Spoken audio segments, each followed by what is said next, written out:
1962년 7월 경기도 수원시에서 한 여성이 조용히 사라졌다. 이름은 박은주, 20살이었다.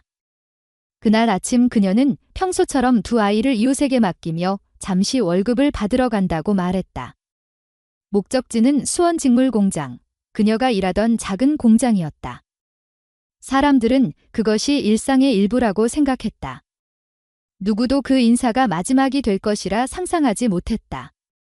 박은주는 집을 나선 뒤 다시 돌아오지 않았다. 그녀의 실종은 처음엔 단순한 지연으로 여겨졌다. 아이를 맡은 이웃은 저녁이 되어도 돌아오지 않자 걱정이 커졌고 결국 다음 날 수원경찰서에 신고를 했다. 신고 접수는 당시 근무 중이던 순찰 담당 공무원에게 전달되었다.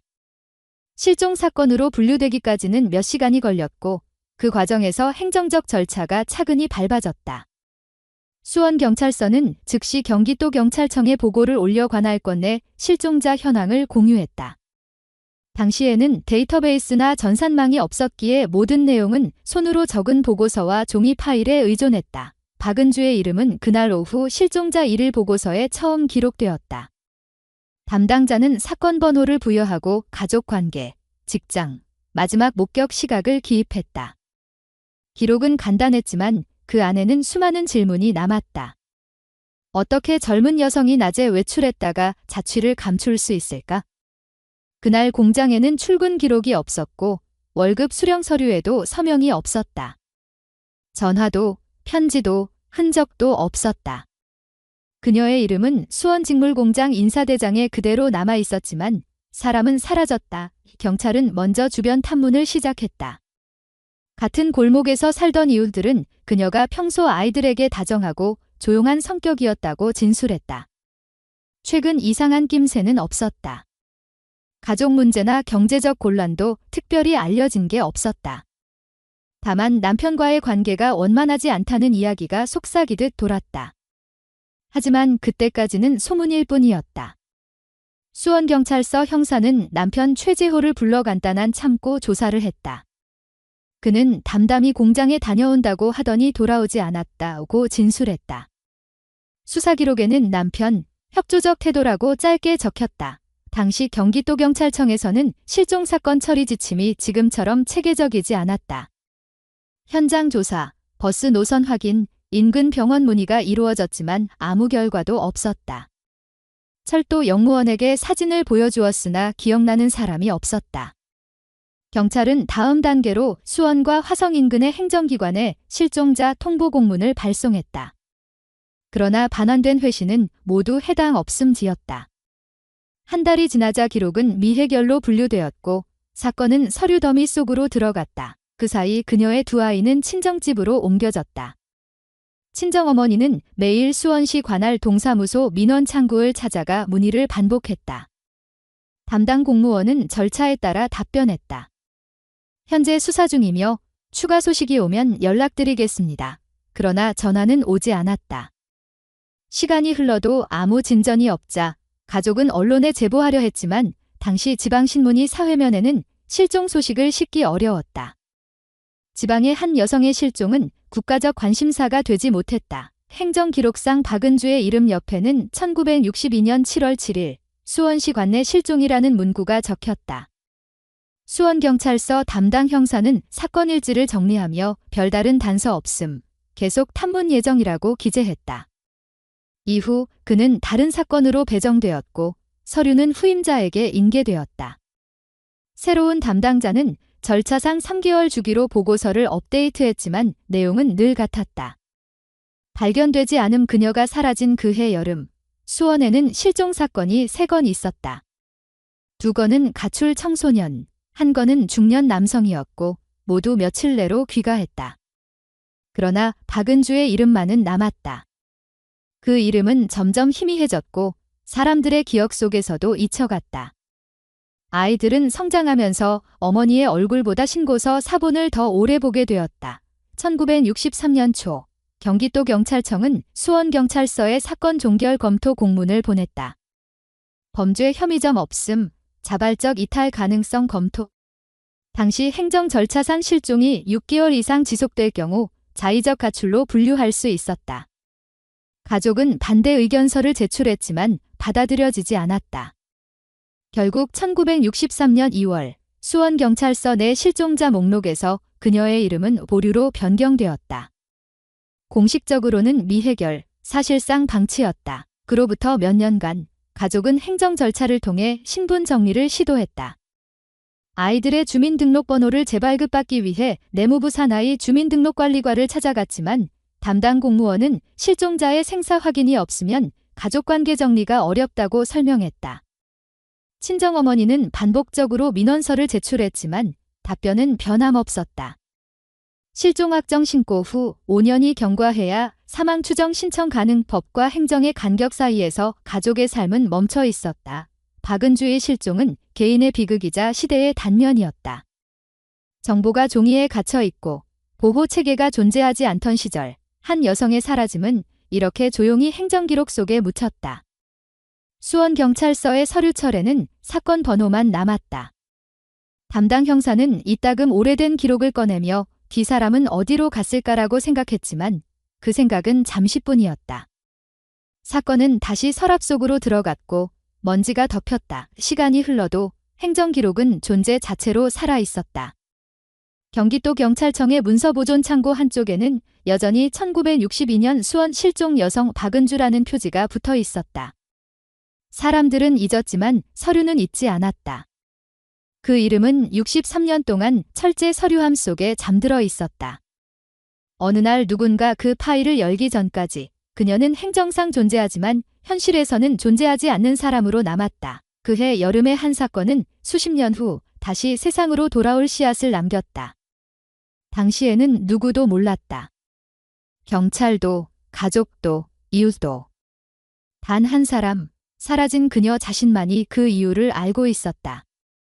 1962년 7월, 박은주는 이름을 남기고 사라졌다. 그녀의 흔적은 수원경찰서의 보고서 한 장에 남았다. 그것이 시대의 한 줄 기록이 되었고 그 기록이 훗날 모든 것을 바꾸게 될 시작이었다. 박은주의 혼인 기록은 1958년에 처음 등장한다. 당시 16살이었던 그녀는 경기도 화성시의 농촌 지역에서 태어나고 자랐다. 남편 최재호는 동네에서 기술자로 알려진 22살의 청년이었다. 두 사람의 결혼은 가족 간의 합의로 빠르게 이루어졌다. 당시에는 여성이 어린 나이에 결혼하는 일이 드물지 않았고 부모는 딸이 안정적인 남자에게 시집가면 더 나은 삶을 살 수 있을 것이라고 믿었다. 결혼신고는 화성군 사무소에 접수되었고 호적부에는 배우자, 최재호, 직업, 제철소 근로자라고 적혔다. 그 한 줄이 그녀의 성인이 된 첫 기록이었다. 처음 몇 년 동안 박은주는 주변 사람들에게 성실한 아내로 보였다. 남편은 화성제철소에 다니며 일정한 수입을 얻었고 그녀는 집안일과 아이 양육을 맡았다. 첫째가 태어났을 때는 마을 사람들이 축하를 건넸고 둘째가 태어날 즈음에는 수원으로 거처를 옮겼다. 수원시 관할읍면 동사무소 호적계 자료에는 전입신고가 남아있다. 하지만 그 평범한 이사에는 보이지 않는 이유가 있었다. 친정어머니는 나중에 경찰에게 사위가 화를 잘 내는 사람이라 아마 딸이 그걸 피하려고 수원으로 갔을 것 같다고 말했다. 결혼 생활은 시간이 지날수록 균열이 깊어졌다. 최재호는 직장에서의 스트레스를 집으로 가져왔다. 경제적 문제보다는 통제의 문제가 컸다. 그는 아내의 친구 관계를 싫어했고 외출 시간을 제한했다. 수원경찰서의 후속 조사 기록에는 친척의 진술이 짧게 남아있다. 은주는 밖에 나가도 항상 남편의 눈치를 봤어요.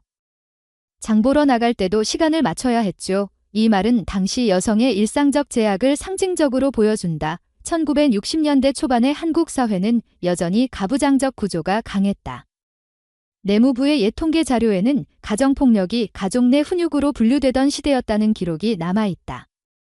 여성에게는 법적 보호망이 거의 없었다. 상담소도, 쉼터도, 긴급전화도 존재하지 않았다. 결혼은 일생의 의무로 여겨졌고 남편의 폭력은 참아야 하는 일로 치부되었다. 박은주는 그런 사회 속에서 고립되어 갔다. 그녀의 주변에는 도움을 요청할 제도도 믿고 기댈 사람도 없었다. 경제적 통제는 심리적 통제와 함께 이어졌다.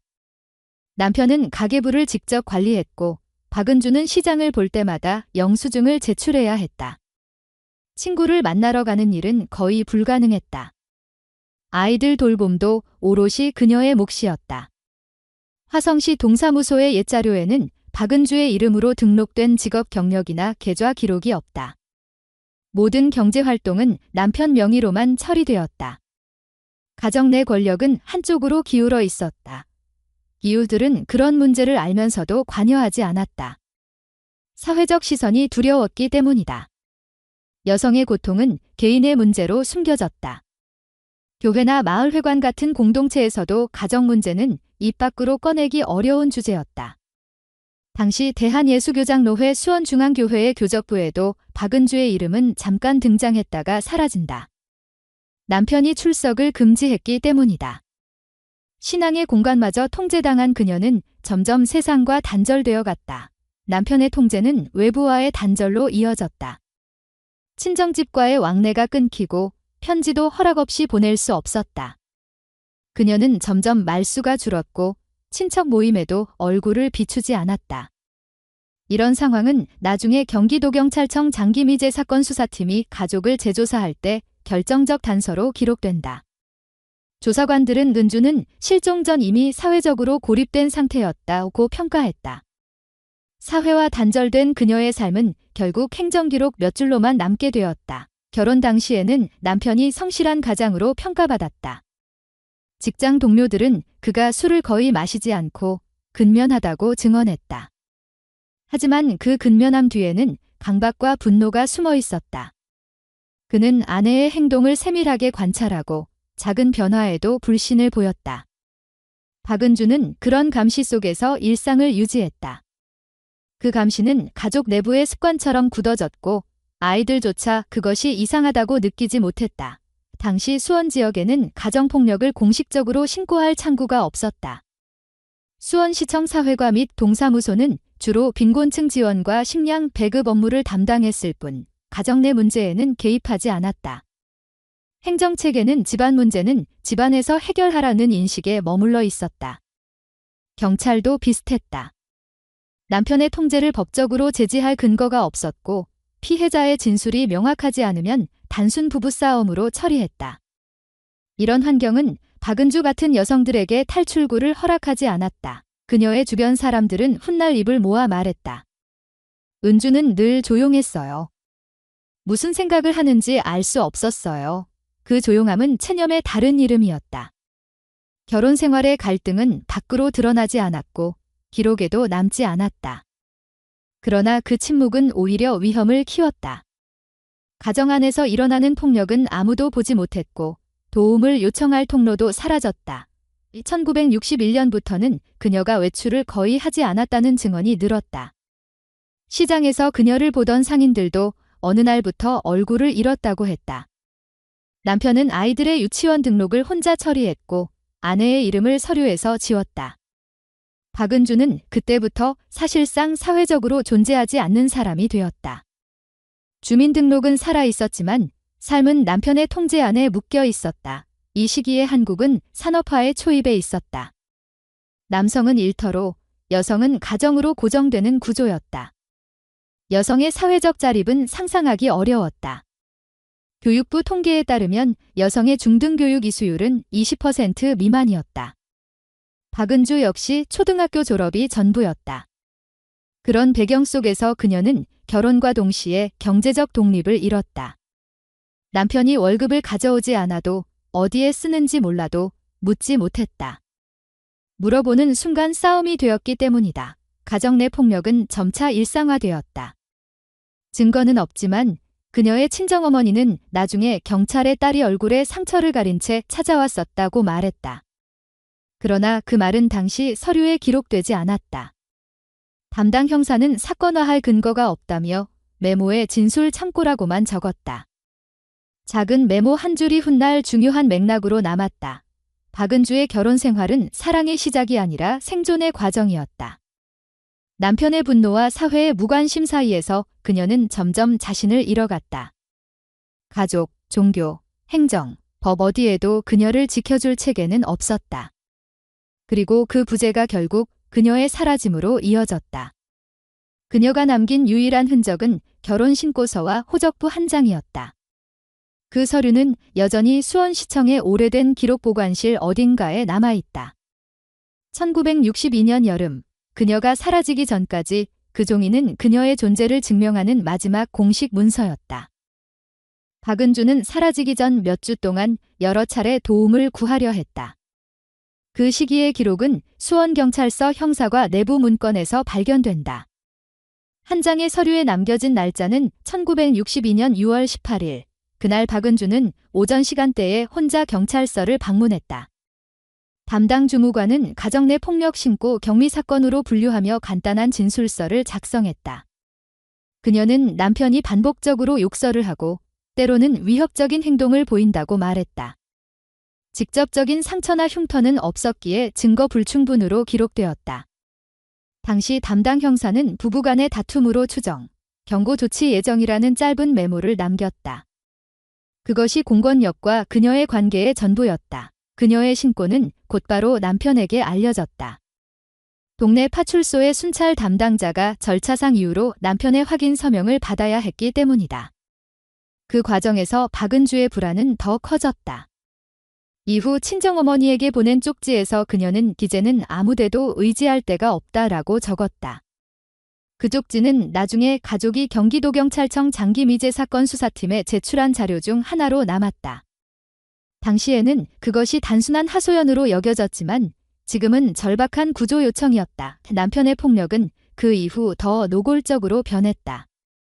가족들의 진술에 따르면 그는 술을 마시지 않아도 분노를 통제하지 못했다.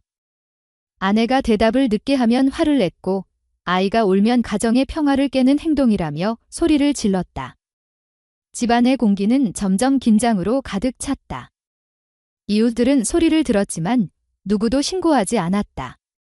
그 시절 사람들은 가정 내 일에 관여하지 않는 것이 예의라고 믿었다. 박은주는 한 번 도망친 적이 있었다. 1962년 5월 초 아이 둘을 데리고 친정이 있는 화성으로 향했다. 그러나 그날 밤 남편은 그녀를 찾아왔다. 그가 어떻게 행방을 알아냈는지는 아무도 모른다. 그는 아이들을 데리고 돌아갔고 박은주는 그 뒤를 따를 수밖에 없었다. 다음 날 화성군 사무소에는 짧은 민원 기록이 남았다.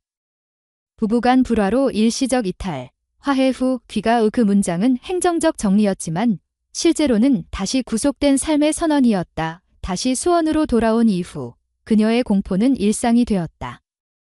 친구였던 공장 동료는 나중에 조사에서 근주가 요즘 자주 울었다. 이대로는 오래 못 버틸 것 같다고 말했다고 증언했다. 그러나 그 말을 들은 누구도 신고하거나 보호기관을 찾지 않았다. 그 이유는 단순했다. 그런 기관이 존재하지 않았기 때문이다. 수원시청 사회복지관은 주로 저소득층 지원과 아동복지를 담당했을 뿐 가정폭력 피해자에 대한 보호 체계는 없었다. 여성에게 허락된 선택은 참고 사는 것 아니면 도망치는 것뿐이었다. 6월 마지막 주, 박은주는 다시 한번 경찰서를 찾았다. 이번에는 혼자 오지 않았다. 아이를 돌봐주던 10대 소녀가 동행했다. 담당 형사는 그녀의 불안한 표정을 보며 진술을 받아 적었다. 남편이 어젯밤 칼을 들고 협박했다. 내가 말대꾸하면 죽일 거라고 했다. 그러나 그날의 보고서는 상급 부서로 올라가지 않았다. 내부적으로는 증거 확보 불가로 종결 처리되었다. 그녀의 두려움은 공문서 한 장으로 사라졌다. 그녀의 진술이 신뢰되지 않았던 이유는 단순했다. 당시 법적 기준은 가시적 폭력, 즉 상해나 물리적 증거가 있어야 했다. 정신적 위협이나 언어적 폭력은 사건으로 인정되지 않았다. 남편이 경찰 조사에서 부부싸움 중에 감정이 격해져서 한 말일 뿐이라고 진술하자 사건은 즉시 경고 조치로 마무리되었다. 박은주는 집으로 돌아갔고 남편은 아무런 제재도 받지 않았다. 그날 그녀의 진술서는 참고 자료 보관이라는 도장이 찍힌 채 수원경찰서 형사과의 서류함에 남았다. 7월로 넘어가면서 상황은 더 악화되었다. 남편의 감시는 심해졌고 출은 금지되었다. 경제적 지원도 끊겼다. 박은주는 이웃에게 쌀을 빌리며 아이들을 먹여 살렸다. 친정에 도움을 청하고 싶었지만 남편이 편지를 검열했다. 그녀는 점점 더 조용해졌고 주변 사람들에게서 멀어졌다. 누군가는 그녀를 그림자 같은 사람이라고 표현했다. 이 시기의 사회적 맥락은 그녀를 더욱 고립시켰다. 법무부는 1961년에 형법 개정을 추진했지만 가정폭력 조항은 논의조차 되지 않았다. 피해자는 신고하더라도 보호받을 수 없었다. 국가가 개입하지 않는 영역으로 간주되었기 때문이다. 이로 인해 많은 여성들이 신고 후 되레 더 큰 위험에 노출되었다. 박은주 역시 그 전형적인 사례였다. 신고 사실이 남편에게 알려지자 그의 폭력은 제약이 사라진 듯 심해졌다. 7월 초, 그녀는 공장 동료에게 짧은 메모를 남겼다. 다음 주에는 아마 그만두게 될지도 몰라요. 동료는 그 의미를 몰랐다. 나중에 그 메모가 경기도경찰청 장기미제 사건 수사팀의 손에 들어왔을 때 그것은 사전 예고장처럼 보였다. 그녀는 이미 결심하고 있었다.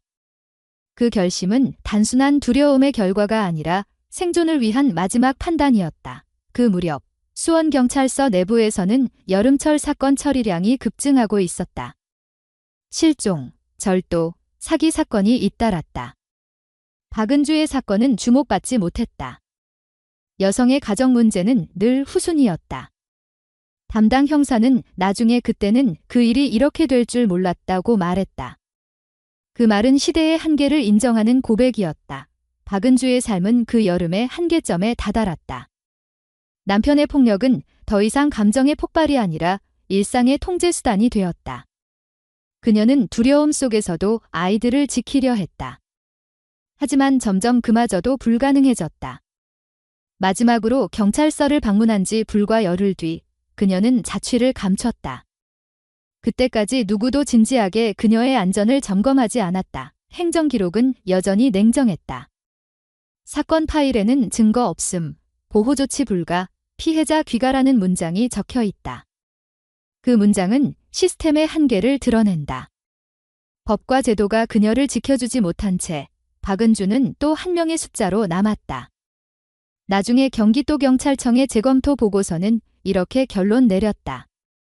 당시 수사 및 행정 대응은 절차상 이상이 없었으나 실질적 보호는 이루어지지 않았다. 그녀의 이름은 그 여름 마지막 주의 사건 일지에 다시 등장했다.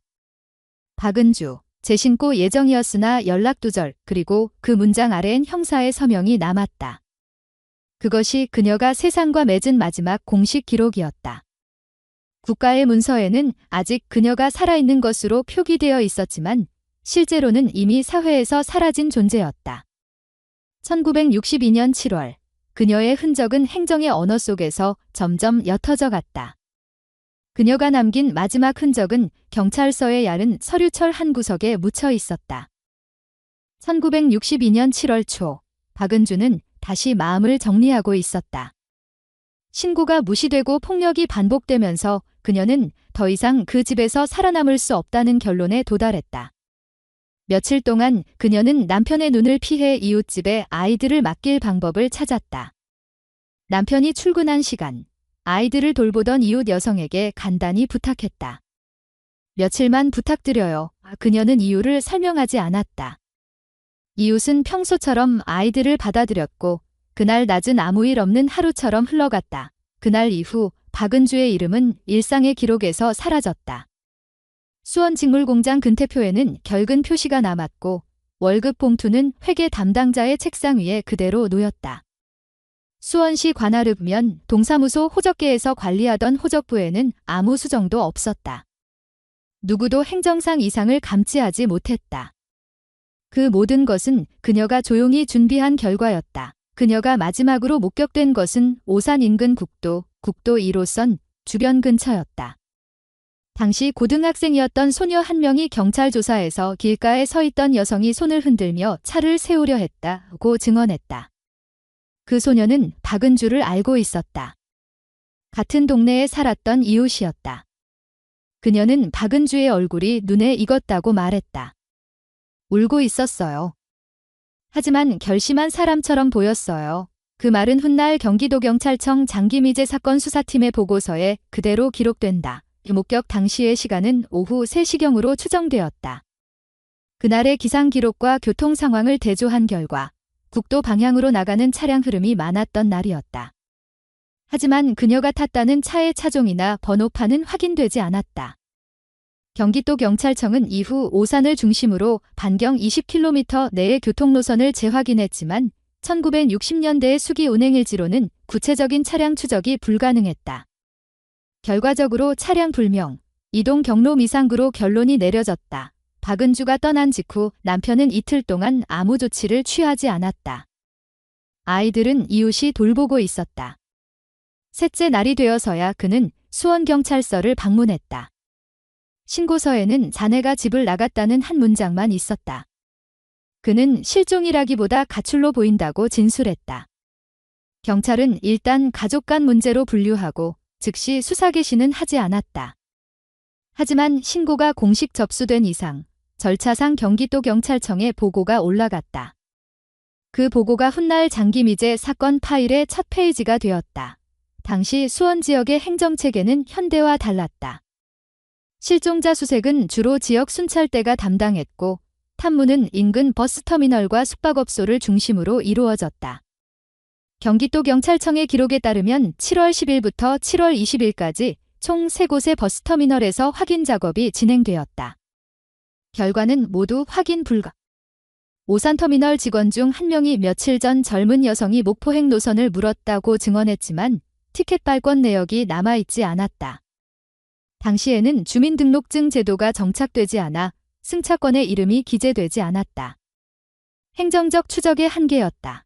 경찰은 다음 단계로 지역병원과 수원시립병원을 확인했다. 혹시 사고를 당했거나 치료 중일 가능성을 염두에 둔 조치였다. 그러나 해당 기간 내 응급실 기록 어디에도 박은주라는 이름은 없었다. 그녀의 금융기록도 마찬가지였다. 지역 금융기관에 문의한 결과 예금이나 인출 내역이 없었다. 그녀는 현금 몇천 원만을 소지한 채 떠난 것으로 추정되었다. 경기도경찰청은 한 달 뒤 수색보고서를 정리하며 사건 상태를 장기 실종으로 분류했다. 이는 시효 없는 상태를 의미했다. 시신이 발견되지 않고 자발적 실종 가능성이 높을 경우 수사는 보류되고 기록은 보존되는 절차였다.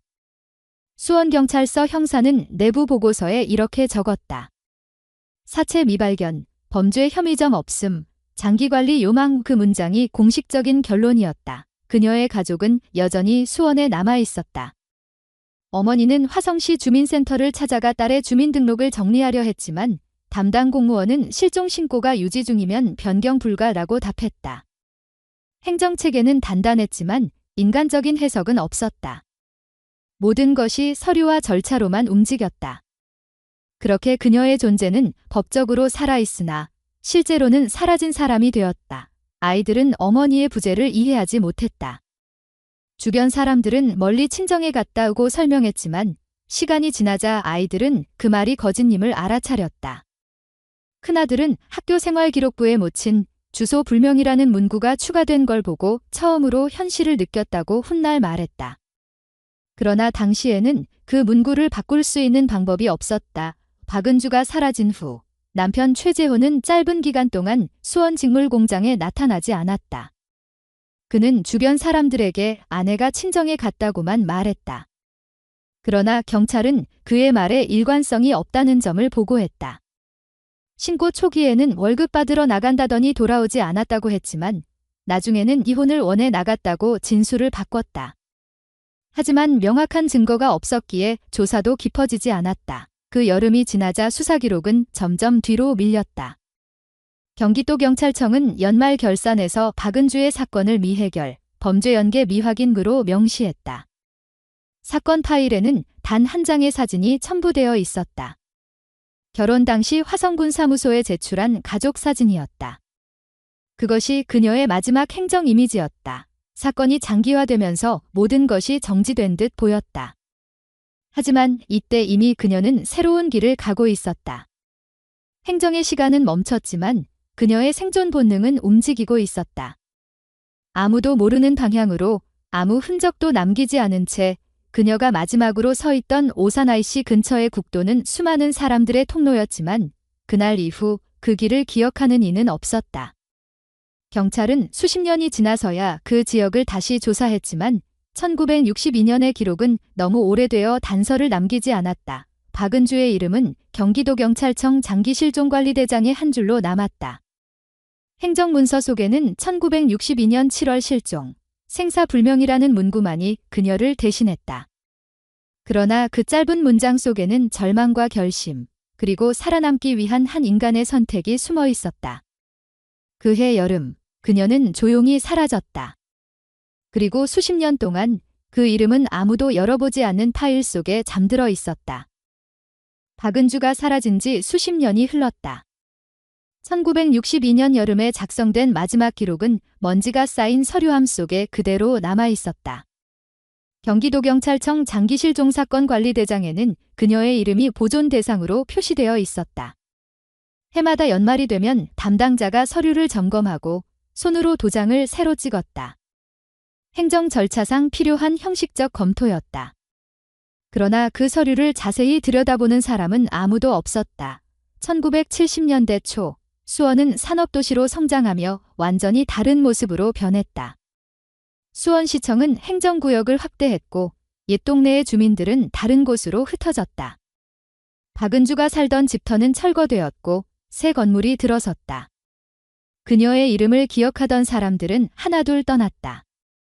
동네 어르신들은 가끔 예전에 그 집에 젊은 여자가 살았는데 하루아침에 사라졌다더라 하고 이야기했지만 그것은 마치 오래된 전설처럼 들렸다. 남편 최재호는 그 시기에도 별다른 주목을 받지 않았다. 그는 화성시의 한 철공소로 자리를 옮기며 새로운 생활을 시작했다. 주변에서는 그가 아내 이야기를 거의 꺼내지 않았다고 증언했다. 그는 1965년경 재혼 허가를 신청했고 법원은 배우자의 생사불명 3년 경과라는 근거로 이를 승인했다.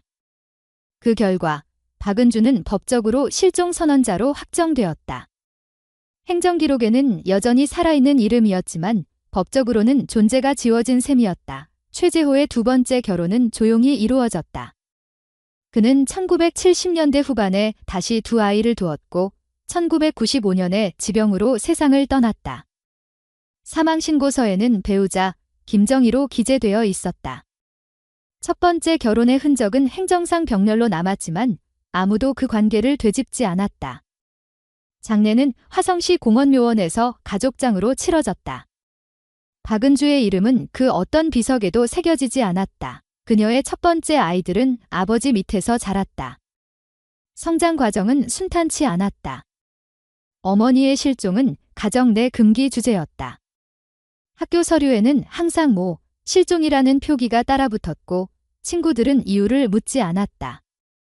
성인이 된 뒤에도 그 표기는 가족관계 등록부에서 사라지지 않았다. 그들은 어머니가 정말로 죽었는지 살아있는지 알지 못했다.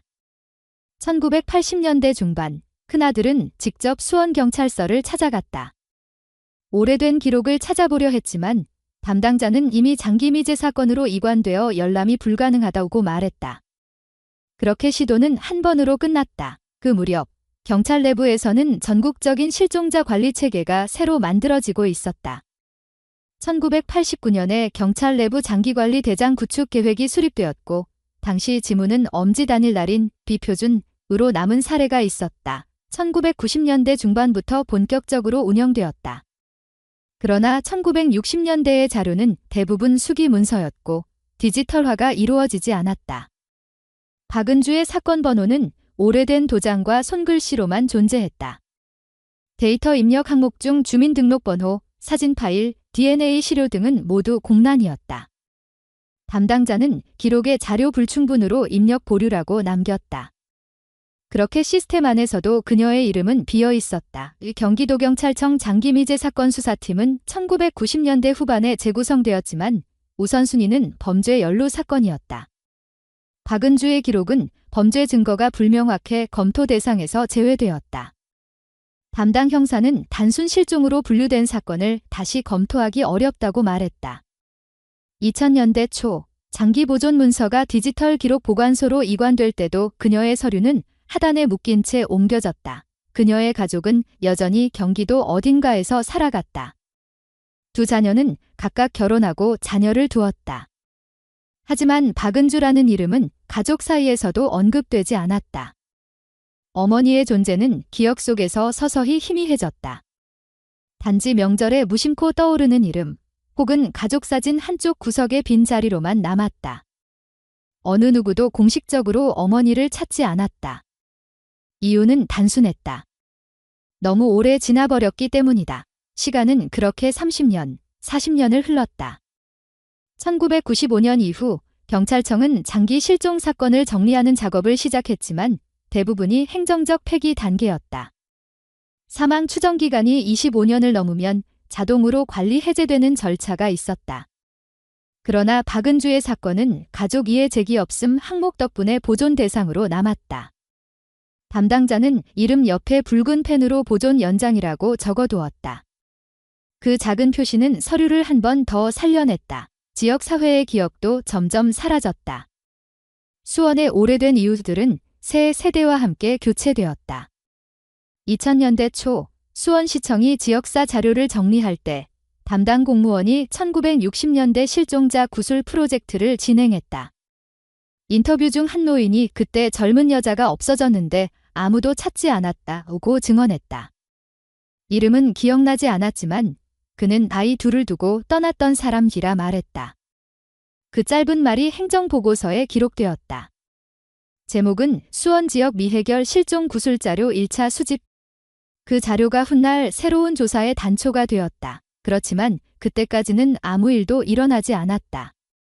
서류는 여전히 폐쇄된 보관소에 잠들어 있었고 담당자는 해마다 서류 철회 상태만 점검했다.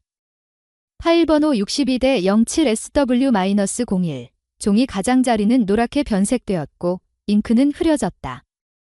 국립과학수사연구원에서 디지털 복원을 시도했지만 손글씨의 일부는 읽히지 않았다. 컴퓨터 시스템은 매칭 불가라는 결과를 냈다. 그녀의 사라짐은 점점 사회적 망각의 한 부분이 되었다. 수원시립도서관의 지역기록 코너에는 1960년대 수원의 미해결 사건들이라는 소책자가 있었다. 마지막 페이지에 작은 문장이 실려 있었다. 1962년 젊은 여성이 흔적 없이 사라졌다. 기록 번호는 남아있으나 그 이후의 흔적은 없다. 그 문장은 짧았지만 긴 세월의 무게를 담고 있었다. 2000년대 후반으로 접어들며 대한민국은 전국적인 실종자 DNA 데이터베이스를 구축하기 시작했다. 그러나 박은주의 사건은 여전히 해당되지 않았다. 가족 중 누구도 DNA 시료를 제출하지 않았기 때문이다. 자녀들은 그 절차조차 모른 채 살아왔다. 행정안전부의 시스템에는 DNA 미등록 가족 미확인이라는 문구가 표시되었다. 그녀의 이야기는 그렇게 행정기록 속에서만 존재했다. 수많은 이름 중 하나로 남아 한 시대의 공백을 상징하는 존재가 되었다. 실종이라는 단어는 그녀의 삶을 대신했고 그것은 곧 사회가 한 인간을 어떻게 잊어버릴 수 있는지를 보여주는 증거가 되었다. 수십 년 동안 아무도 그 서류를 꺼내지 않았고 아무도 그 이름을 소리내어 부르지 않았다. 그러나 그 이름은 완전히 사라지지 않았다. 문서 한 구석의 오래된 도장, 누렇게 바랜 서류, 행정 시스템의 작은 데이터베이스 안에서 박은주는 여전히 존재했다. 세상은 변했지만 그녀의 기록은 그 자리에 머물러 있었다. 그리고 바로 그 침묵의 세월이 훗날 다시 열릴 이야기의 시작이 되었다. 2024년 봄, 경기도경찰청 장기미제 사건 수사팀은 오래된 사건 데이터의 전산화 작업을 진행 중이었다. 경찰청 실종자 정보 시스템과 행정안전부 주민등록 시스템, 행정정보 공동이용 간의 연계가 확대되면서 과거 수기로 남아있던 기록들이 하나씩 전산으로 옮겨지고 있었다. 경위 김도윤은 실종자 파일 중 가장 오래된 사건을 맡았다. 파일 번호는 62-07SW-01, 이름은 박은주. 보고서 첫 줄에는 1962년 7월 실종, 생사불명이라고 적혀 있었다. 김도윤은 그 문장을 보고 한동안 화면을 바라봤다. 반세기가 넘은 기록이었다. 그는 먼저 기본 정보부터 검토했다.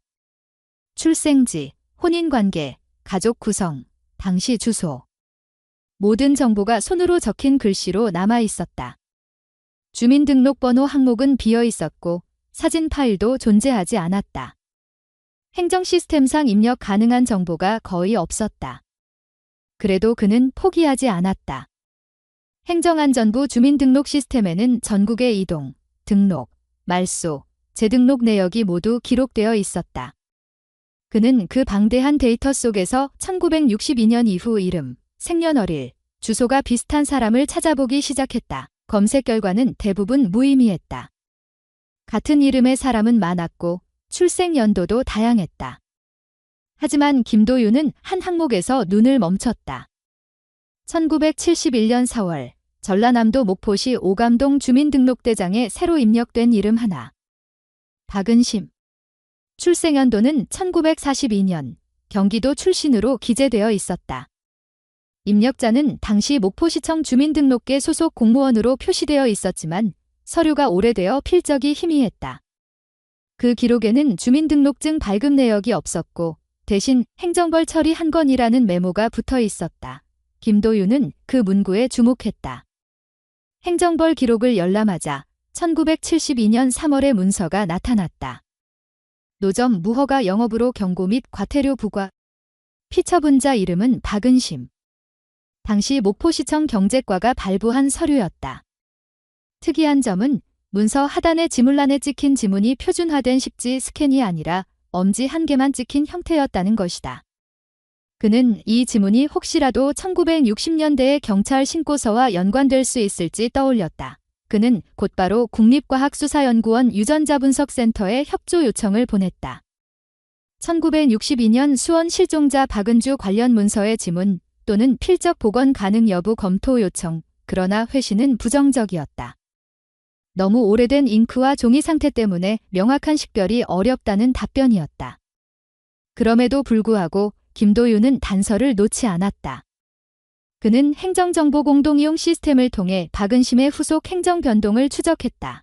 데이터상 그녀는 1971년 이후 주소 이동이 한 차례 있었다. 1975년 전라남도 해남군 삼산면으로 전입 신고. 다음 해엔 거주 불명 처리되었고 그 뒤로는 아무 기록도 없었다. 그러나 그는 그 4년 동안의 기록을 보며 한 가지 의문을 가졌다. 박은심은 1942년생으로 등록되어 있었는데 이 생년은 박은주의 실제 출생연도와 정확히 일치했다. 출신지 역시 경기도 수원시로 기재되어 있었다. 이름만 다르고 모든 행정적 패턴이 일치했다. 그는 혹시라도 우연일 수 있다고 생각했지만 직감은 달랐다. 당시 1970년대 초는 내륙 노동력 이동 정책이 활발하던 시기였다. 전쟁 이후 경제 부흥기에 많은 여성이 가족과 떨어져 남쪽 항구 도시로 내려갔다. 주소지가 불명확한 사람들도 많았고 비공식적으로 이름을 바꾸는 경우도 있었다. 김도윤은 그 흐름 속에 박은심이라는 이름이 등장한 것이 단순한 행정착오가 아닐 가능성을 떠올렸다. 그는 경기도경찰청 장기미제 사건 수사팀 회의에서 이 자료를 공유했다. 팀장은 처음에는 고개를 저었다. 너무 오래된 자료야? 증거도 없고 단순 동명이인일 수도 있어. 그러나 김도윤은 한 문장을 덧붙였다. 출신지가 같습니다. 생년월일도 일치합니다. 그리고 1971년이라는 시점은 박은주가 사라진 지 정확히 9년 후입니다. 그 말에 회의실은 잠시 조용해졌다. 팀장은 결국 추적 가능성 검토를 승인했다. 김도윤은 목포로 향했다. 전라남도 경찰청 미제 사건 전 담반에 협조를 요청하고 목포시청 기록보존과에서 1970년대 초 주민등록 원본 대장을 열람했다. 오래된 장부 속에서 그는 실제로 박은심의 이름을 확인했다. 잉크가 발에 있었지만 그 필체는 일정했고 주소지는 오감동 213번지로 명시되어 있었다. 그는 즉시 해당 주소의 현재 소유주를 조사했다. 지금은 완전히 다른 건물이 들어서 있었고 당시의 거주자는 이미 사망한 상태였다. 그는 주변을 탐문했다. 옛 동네 주민 중 일부는 그 시절 수원 출신 여자가 살았던 적이 있다고 기억했다. 혼자 살았고 말을 아꼈다는 증언도 있었다. 한 노인은 지름이 박씨였던 것 같다고 말했다. 정확한 기억은 아니었지만 여러 사람의 진술이 비슷한 방향으로 모였다. 김도윤은 확신을 가질 수 없었지만 이건 단순한 우연 이상의 연결이라고 느꼈다. 서울로 돌아온 그는 경기도경찰청 장기미제 사건 수사팀에 중간 보고서를 제출했다. 제목은 1962년 수원 실종자 박은주 관련 신규 단서 보고. 보고서에는 행정정보 추적 결과와 목포 현장 조사 내용을 상세히 기재했다. 결론 부분에는 동일인 가능성 있음 추가 검증 필요시라는 문장을 남겼다. 팀장은 검토 후 행정안전부 주민등록 시스템에 공식 조회를 요청했다. 며칠 뒤 행정안전부 주민등록정 복과로부터 회신이 도착했다. 박은심 명의의 주민등록번호는 1971년에 발급되었으며 이후 갱신 기록이 없었다. 특이하게도 등록지 변경 없이 1980년대 초까지 유효 상태로 유지된 것으로 확인되었다. 일반적으로 주소 이전이 없는 장기 기록은 실존 인물이거나 행정등록을 대리한 경우였다. 김도윤은 그 부분에서 심장이 조금 빨라졌다. 만약 누군가 새로운 이름으로 살아갔다면 그 기록이 바로 그것일지도 몰랐다. 그는 즉시 국립과학수사연구원에 협조 요청을 재발송했다. 이번에는 단순 지문 복원이 아닌 주민등록 서류의 필적 감정이었다. 오래된 서류를 스캔해 글자 형태를 분석한 결과 박은주 신고서의 필체와 유사한 패턴 일부 존재라는 결과가 돌아왔다. 명확한 결론은 아니었지만 실질적으로 60년 만의 첫 연관성이었다. 모든 단서는 작고 불완전했다. 하지만 김도윤에게는 그것이 하나의 방향이었다. 그는 다시 파일을 덮으며 조용히 메모했다. 1971년 목포의 박은심, 1942년생, 수원 출신. 실존 여부 확인 필요. 그렇게 오래 닫혀있던 박은주의 사건 파일에 62년 만에 새로운 줄이 추가되었다. 경기도경찰청 장기미제 사건 수사팀의 내부 시스템은 자동으로 상태를 변경했다. 수사 중지에서 재검토 진행으로 1962년의 실종이 2024년의 데이터 속에서 다시 숨을 쉬기 시작한 순간이었다. 경위 김도윤은 목포에서 돌아온 뒤 사건의 다음 단계를 준비했다. 단순 행정 기록으로는 동일인을 확정할 수 없었다. 그는 국립과학수사연구원 유전자분석센터에 공문을 보냈다. 제목은 1962년 수원 실종자 박은주 관련 친족 DNA 대조 검토 요청. 내용에는 당시 수원 지역 친인척 현황, 실종 시점의 신원정보, 1971년 목포 등록 인물 박은심의 행정이력, 그리고 지문 이미지 복원본이 포함되어 있었다. 검증 절차는 복잡했고 승인에는 시간이 걸릴 것이 분명했다. 국립과학수사연구원은 절차상 경찰청 미제사건관리본부의 승인을 요구했다. 김도윤은 상급기관의 허가를 받기 위해 보고서를 다시 작성했다. 보고서에는 유전자 분석을 통한 친인척 관계 확인 필요성이 명시되었다. 그는 근거 조항으로 실종자 등의 신원 확인을 위한 유전자 검사 등에 관한 법률 제5조를 인용했다. 보고는 빠르게 처리되었다. 다음 주 경기도경찰청 장기미제 사건 수사팀은 공식적으로 유전자 검사를 의뢰할 수 있는 권한을 부여받았다. 우선 확보해야 할 것은 친족의 유전자 샘플이었다. 그는 박은주의 외가 쪽 가족을 찾기 위해 행정안전부 주민등록 시스템과 가족관계 등록정 보망을 동시에 조회했다. 수십 년 전 기록이라 일부 데이터는 손실되어 있었지만 사망 기록과 혼인 기록을 교차 검토한 끝에 생존 중인 조카 한 명이 확인되었다. 그 여성은 70대 후반으로 현재 경기도 오산시 세교동에 거주하고 있었다. 김도윤은 직접 연락을 시도했다. 그는 전화를 걸어 신분을 밝히고 조심스레 설명했다. 과거 실종된 친척분의 사건 재조사가 진행 중입니다. 상대방은 한동안 말이 없었다. 그 침묵 속에서 김도윤은 세월의 무게를 느꼈다. 그리고 조카는 조용히 말했다. 그분이 아직도 기록에 남아있나요? 그녀는 협조를 약속했다. 다음 주 경기도경찰청 과학수사계 담당 요원이 방문하여 DNA 시료를 채취했다. 시료는 즉시 국립과학수사연구원 유전자분석센터로 보내졌다. 분석에는 약 한 달이 소요되었다. 그 기간 동안 김도윤은 목포에 추가 자료를 요청했다. 목포시청 기록보존과에서는 1970년대 초 행정서류 중 일부를 디지털 스캔본으로 보관하고 있었다. 그는 박은심 명의의 주민등록원본과 당시의 행정처분 서류, 거주지 확인서 등을 모두 확보했다. 각 문서에는 오감동 213번지, 단독 세대주, 무직이라는 공통된 표기가 있었다. 한 달 뒤 유전자분석센터에서 연락이 왔다. 첫 번째 결과는 추가 검증 필요였다. 박은주의 조카와 박은심의 세포 잔존 시료 간의 매칭률이 부분 일치로 나타났기 때문이다. 문제는 박은심의 DNA 샘플이 존재하지 않는다는 점이었다.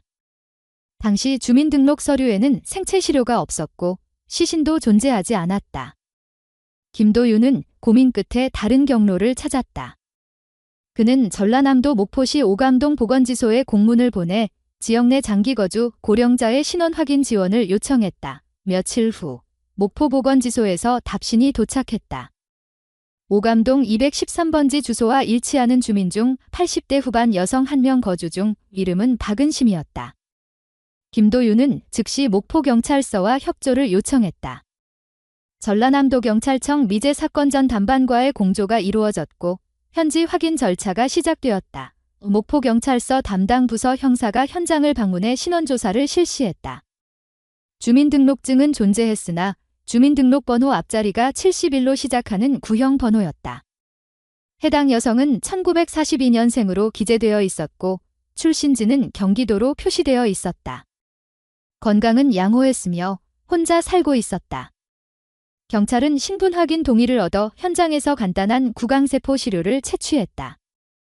절차는 경찰청 실종자 DNA 표준 수집 지침에 따라 진행되었다. 시료는 다시 국립과학수사연구원으로 보내졌다. 그리고 2주 후 공식 보고서가 경기도경찰청으로 전달되었다. 제목은 박은심 박은주 유전자 대조 결과. 보고서의 첫 줄에는 이렇게 적혀 있었다.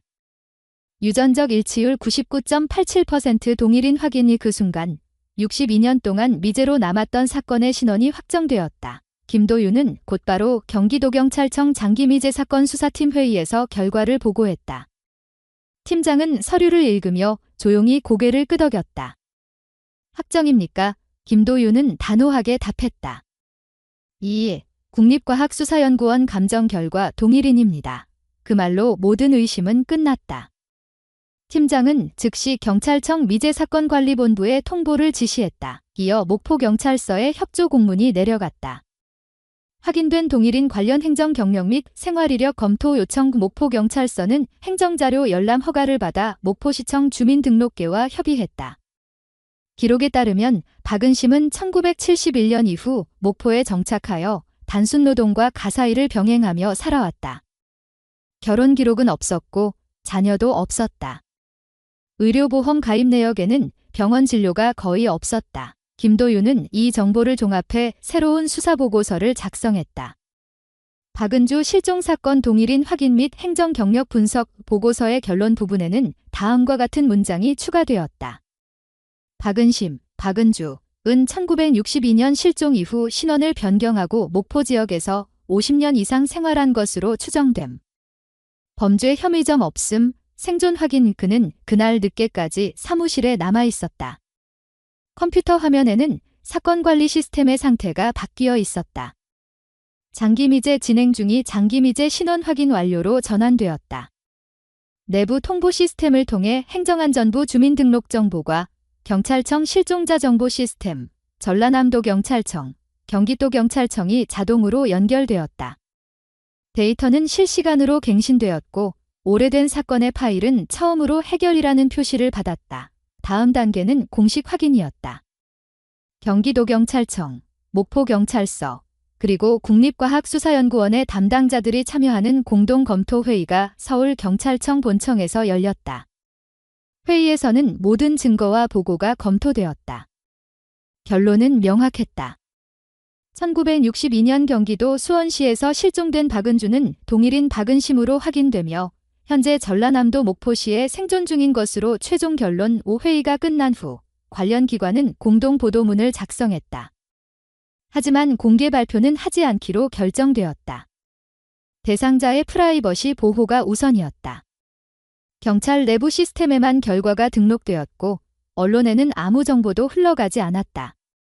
김도윤은 보고서 마지막 줄에 짧게 적었다.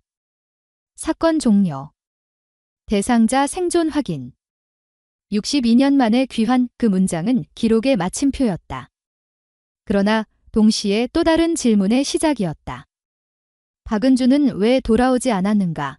그리고 왜 그 오랜 세월 동안 아무도 찾지 못했는가? 그 답은 여전히 그녀의 마음속에 남아 있었다. 김도윤은 파일을 닫으며 조용히 속삭였다. 박은주, 살아 있었다. 62년간 미제로 남았던 이름이 마침내 행정의 기록 속에서 되살아났다. 박은심으로 확인된 여성은 경찰에 연락을 받은 뒤 조용히 입장을 밝혔다. 그녀는 자신이 과거의 이름으로 불리길 원하지 않았다. 그 이름은 이미 오래전에 버렸어요. 짧고 단호한 말이었다. 그녀는 새로운 삶을 이미 구축했고 법적 문제나 범죄 연루 사실은 전혀 없었다. 경기도경찰청 장기미제 사건 수사팀은 신분 확인 보고서를 정리하며 범죄 혐의 없음, 생존 확인부로 사건의 성격을 명확히 구분했다. 목포경찰서는 추가 조사를 진행하지 않기로 했다. 그녀는 언론 접촉을 거부했다. 기자들이 사건의 재조사 사실을 일부 알아채고 목포시청을 통해 확인을 시도했으나 담당 공무원은 개인정보 보호 사안이라 답변할 수 없다고 말했다. 경찰청 미제사건관리본부는 내부 종결 공지 및 비공개 보존으로 분류를 선택했다. 모든 기록은 비공개 보존으로 분류되었고 이름과 주소는 익명 처리되었다. 행정적으로 그녀는 더 이상 실종자가 아니었지만 동시에 사회적으로도 드러나지 않는 존재가 되었다. 경위 김도윤은 보고서를 마무리하며 그동안의 과정을 되짚었다. 62년이라는 시간, 한 여성이 자신을 지우고 새 이름으로 살아온 기록. 그는 이 사건이 단순한 행정 해결이 아니라 사회의 단면을 보여주는 사례라고 생각했다. 그는 결론 보고서의 마지막 문장을 적었다. 실종은 끝났지만 보호는 아직 시작되지 않았다. 경찰청 실종자 정보 시스템에서는 사건 상태가 종결로 변경되었다. 행정안전부 주민등록 시스템에서도 실종자의 상태가 해제되었다. 담당 공무원은 데이터 수정 절차를 진행하며 시스템에 이렇게 입력했다. 박은주 생존 확인, 신원 비공개. 이 간단한 한 줄의 변경은 60여 년 동안 열리지 않았던 문서를 닫는 의미였다. 경기도경찰청 장기미제 사건 수사팀은 사건 종결 보고서를 작성하며 이 사례를 교육자료로 남기기로 결정했다.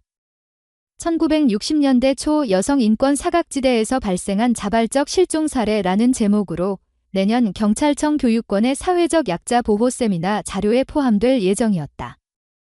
보고서의 핵심은 생존의 선택이었다. 국립과학수사연구원은 사건의 전 과정을 분석하며 후속 보고서를 제출했다. 본 사건은 법적 실종 개념과 현실적 생존의 간극을 보여주는 대표적 사례로 향후 실종자 정책 수립에 참고가 필요함. 그 문장은 법과 제도의 한계를 드러냈다. 법적으로는 사라졌던 사람이 현실에서는 살아 있었던 것이다. 시스템은 그 간극을 인식하지 못했고 오랜 세월 동안 한 인간의 존재를 없음으로 기록했다. 그녀의 과거 가족에게도 공식 통보가 이루어졌다. 생존 사실만 전달되었고 개인정보는 공개되지 않았다. 남아있던 유일한 가족, 즉 박은주의 조카는 경찰서로부터 전화를 받았다. 생존이 확인되었습니다.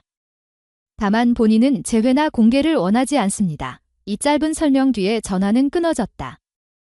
조카는 한참 동안 아무 말도 하지 못했다. 가족에게 돌아온 것은 안도와 허무가 동시에 섞인 소식이었다. 목포에서 박은심으로 살아온 그녀는 여전히 같은 집에 머물고 있었다.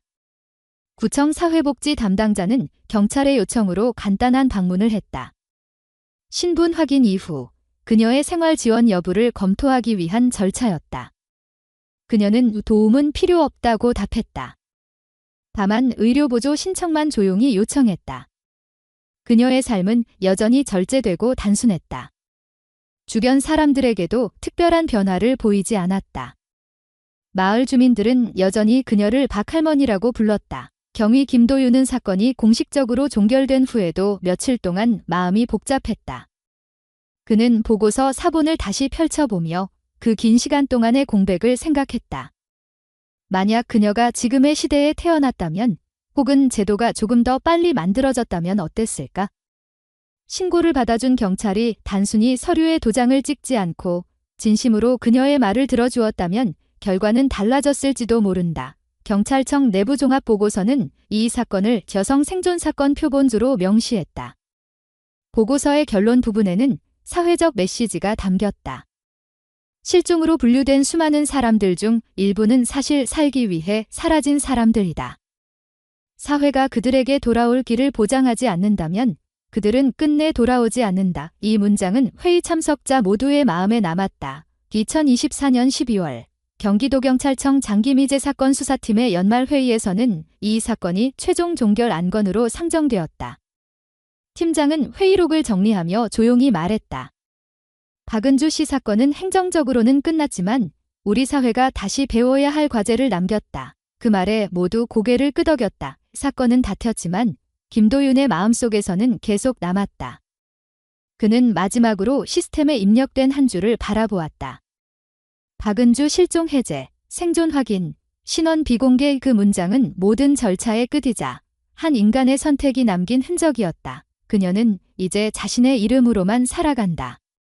세상은 그녀를 실종자로 기억했지만 그녀에게 실종은 생존이었다. 그녀는 누구에게도 용서를 구하지 않았고 누구에게도 미안하다고 말하지 않았다. 오직 자신을 지키기 위해 침묵을 선택했을 뿐이었다. 그리고 그 침묵은 오히려 사회에 질문을 던졌다. 한 여성이 생존하기 위해 사라져야 했던 시대, 그리고 그 시대가 남긴 상처를 어떻게 치유할 것인가. 사건 기록은 다퉜지만 그 질문은 여전히 열려 있었다. 사건 종결 보고서의 마지막 문장은 이렇게 끝난다. 박은주 사건은 단순한 실종이 아니었다. 그것은 한 인간이 폭력 속에서 살아남기 위해 택한 최후의 자유였다. 세상은 여전히 많은 박은주를 잊고 산다. 그러나 그녀의 이야기는 조용히 남아 누군가의 선택을 이해하게 만들었다. 실종이 곧 상실이 아니듯 침묵 또한 포기가 아니다. 때로는 사라짐이 가장 용기 있는 생존의 방식이 되기도 한다. 오늘도 저희 이야기에 귀 기울여 주신 모든 분들께 진심으로 감사드립니다. 오늘 전해드린 이야기는 단순한 사건이 아니라 한 사람의 인생과 용기에 대한 기록이었습니다. 시간이 흘러도 잊히지 않는 진실과 침묵의 의미를 통해 우리는 서로를 이해하고 삶의 소중함을 다시 느낄 수 있기를 바랍니다. 이 이야기를 통해 누군가의 아픔을 조금이라도 공감하고 그 속에서 작은 위로를 얻으셨다면 그것만으로도 큰 의미가 있습니다. 세상에는 여전히 말하지 못한 사연들이 많지만 그 침묵 속에도 희망이 있습니다. 우리의 이야기가 여러분의 마음속에 작은 울림이 되기를 바라며 앞으로도 따뜻한 시선으로 세상의 이야기를 전해드리겠습니다. 이 채널을 응원해주시는 방법은 아주 간단합니다. 이야기가 마음에 닿았다면 좋아요를 눌러주시고 여러분의 생각이나 느낌을 아래 댓글로 나누어 주세요. 그리고 아직 구독하지 않으셨다면 구독 버튼을 눌러 함께 해주세요. 여러분의 작은 관심과 참여가 저희에게 큰 힘이 됩니다. 항상 진심으로 전하겠습니다. 감사합니다.